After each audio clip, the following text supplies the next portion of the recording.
Our final home.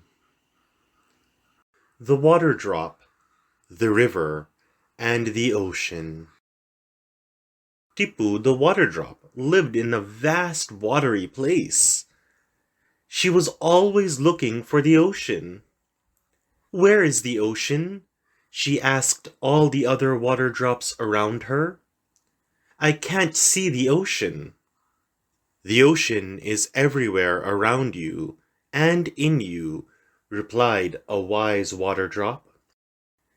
Keep searching for the ocean, and one day you will surely find it. So Tipu kept looking and looking. All she saw were sea creatures of every imaginable shape, size, and color. One day, Tipu decided to swim towards the surface. She had heard a great deal about the surface, and she wanted to know more about this place. It was one place Tipu had never explored. Perhaps I will find the ocean, she thought to herself. As Tipu floated towards the surface, she saw the water become brighter. There seemed to be a strange light above the surface.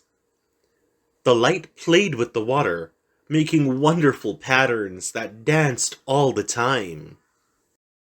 Before Tipu could stop herself, she shot right through the surface of the water and started rising in the air. A strong gust of wind swept her high above the surface, higher, higher, and higher, towards the blue sky. For the first time in her life, Tipu found herself alone. She could not see any of her water drop friends or the water that had been her home. The wind carried her for many miles until it came to a vast forest. Then, without any warning, it died away. Tipu fell through the air until she landed on something firm and bouncy. It was a leaf, a huge fern. Please, can you help me? Tipu asked the fern. I'm lost. I can't find my way home. The fern was rather annoyed at being woken up. It had no idea where the water drop's home was and shook her off its leaf. Tipu crawled about on the ground at the foot of the deep, dark forest. She asked the butterflies and the snails, the tigers and the monkeys about her home, but none of them could help her. At last, Tipu came across an old turtle. The river should know where your home is, he told her. Climb on my back and I'll take you there. Tipu slid onto the turtle's shell. Some time later, the turtle reached the river.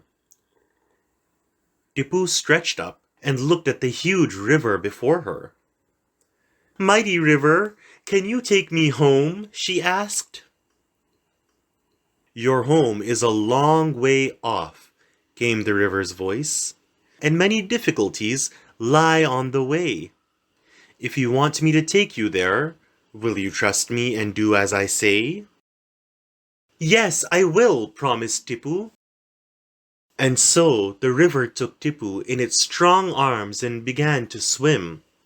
Faster and faster went its waters and made its way through the deep, dark forest.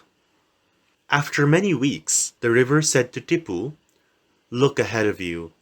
There is your home, the ocean. What a surprise it was for Tipu. At last, she had come home, and her home was none other than the ocean. The ocean had been there the entire time, and yet she had not seen it. Tipu was very happy to be back home. Many years later, a small water droplet came to Tipu. Please, can you tell me where the ocean is? He asked. The ocean is everywhere around you and in you, Tipu replied. Search hard for the ocean, and one day you will surely find it.